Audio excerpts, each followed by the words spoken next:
Hey, I'm Kevin DDR, and back again with the Tetris the Grandmaster 2, or rather Tetris the Absolute, the Grandmaster 2 Plus, Master Mode speedrun. In this run, I actually set the Western non-Japanese record for fastest orange line GM, which means that I cleared 32 lines in the invisible credit roll at the end of the game. Without further ado, let's just get started. Okay, so Master is the kind of main gameplay mode of, I would say, the entire Tetris the Grandmaster series, but definitely of this game. In it, it's pretty similar to Tetris the Grandmaster 1, but with some major differences. Pretty similar, but with some major differences, I guess. The first thing you'll notice is that now you can sonic drop the pieces. That means that if you hit up, the piece will immediately drop to the top of the stack, but it won't lock down, so then you have to hit down to lock the piece before it would naturally lock. So here you'll just see me kind of slamming pieces down as fast as I can. Using kind of one of the big techniques actually at this point is placing pieces in ways that require as few inputs as possible, because there is a significant delay in time between pieces, and also the line clear animation is quite lengthy.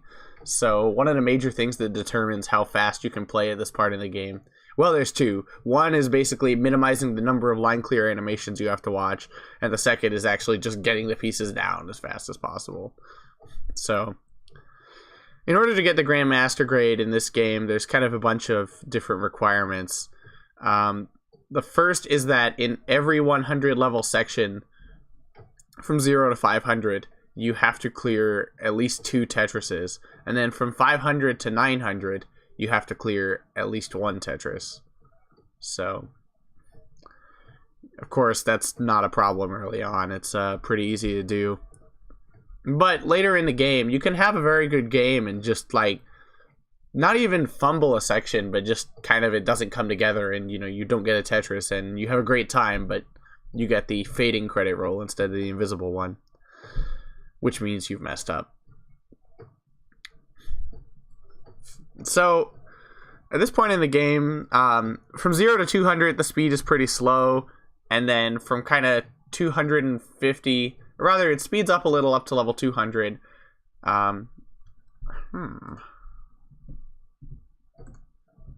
That was interesting. Okay. Looks like VLC just crapped out. So yeah, from level 250 to 300, the speed very rapidly gets towards what we call 20G. And then from kind of 300 to 500, the speed is what we like to refer to as awkward G, which basically just means that the gravity is somewhere between kind of, you know, slow gravity and 20G, which is instant gravity.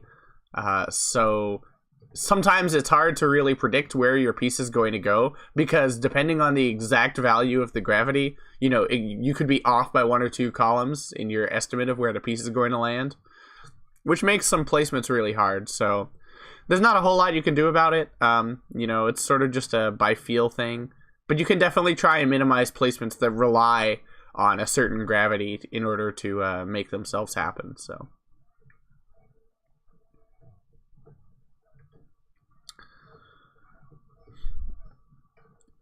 So here things are looking pretty good in this run. Let's see the time coming in at 400. 332. Okay, that's actually not that great, for me anyway, but the rest of the run is quite nice, and you'll see that. Very nice T-spin setup there. Quite cool.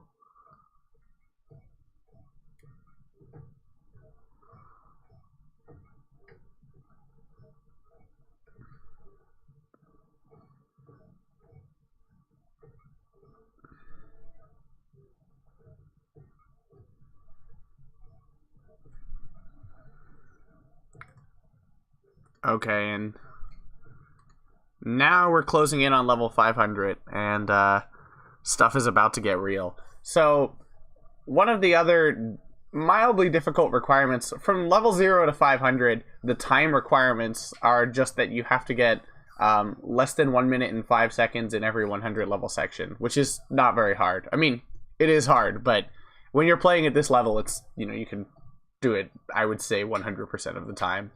But from then on, things get a little tricky, because the section time requirement for level 500 to 600 is actually just, you have to be no more than 2 seconds slower than the average of your 0 to 500 times.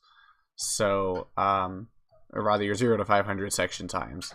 So this can be tough, because if you had a really good low gravity game, or first half, and then you kind of either fumble it or come into the playfield at the very bottom of the playfield at level 500, you can actually miss this requirement, and I have done that, and it sucks, but this time I got it, no problem.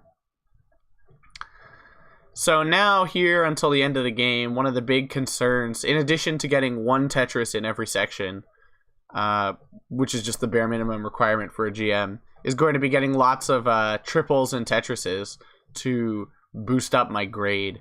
Now, unlike TGM1, where your grade is just determined solely by your score, there's actually a little kind of hidden internal grade system in TGM2.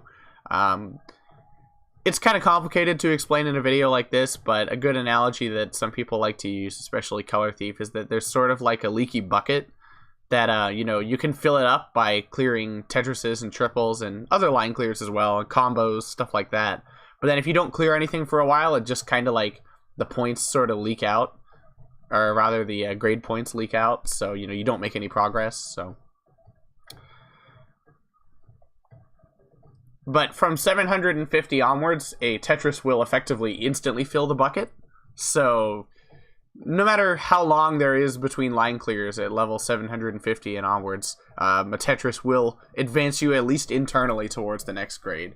The actual grades that you see are separated by more than one internal grade, so that's why you don't see me getting a grade every time I get a Tetris. So the goal is to get to S9 by the end of the game.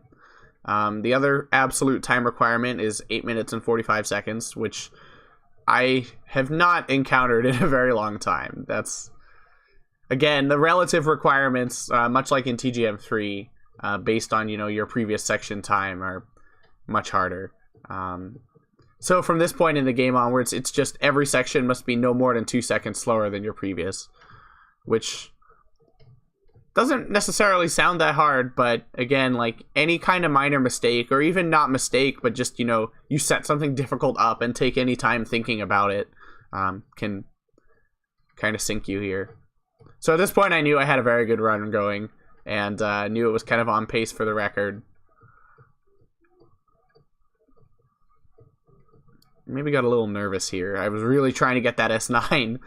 Got it, and then here we go. So if you meet all the requirements at level 999, the credit roll at the end of the game is invisible instead of just fading out over time.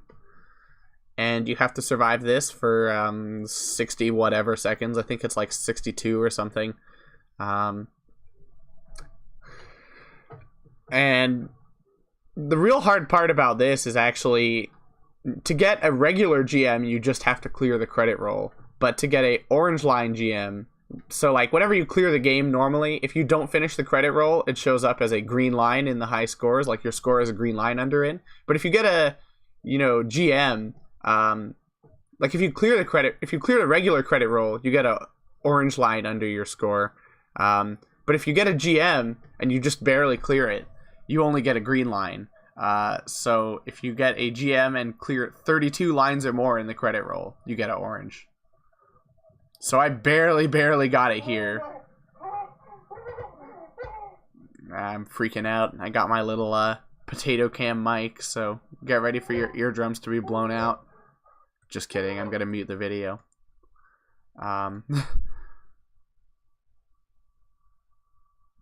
And there it is. A new Western record. So, I hope you enjoyed watching that. That's Tetris the Grandmaster 2 Master Mode. And thanks for watching. I'll see you in the next video. Bye-bye.